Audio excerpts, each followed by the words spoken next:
GDR news, ఇది సామాన్యుని గళం. స్విమ్స్ కమ్యూనిటీ మెడిసిన్ విభాగం ఆధ్వర్యంలో శ్రీ పద్మావతి మహిళా వైద్య కళాశాలలో శనివారం ప్రపంచ జనాభా దినోత్సవాన్ని ఘనంగా నిర్వహించారు.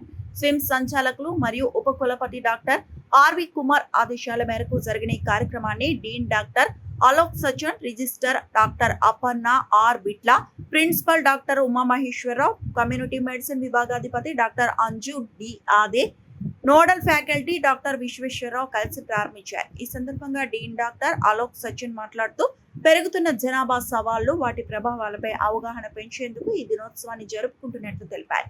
డాక్టర్ అంజు డి ఆదే మాట్లాడుతూ యువత ఆశలు మరియు ఆశయాలను సాకారం చేయటం నేడు మరియు భవిష్యత్తు కోసం అనే థీమ్తో ఈ ఏడాది కార్యక్రమాలు నిర్వహిస్తున్నట్లు చెప్పారు. జనాభా పెరగటం వల్ల ఆహార భద్రత, పర్యావరణం, ఆరోగ్య సంరక్షణపై పడే ప్రభావాలను జాతీయ జనాభా విధానాన్ని అధ్యాపకులు, పీజీ విద్యార్థులు వివరించారు.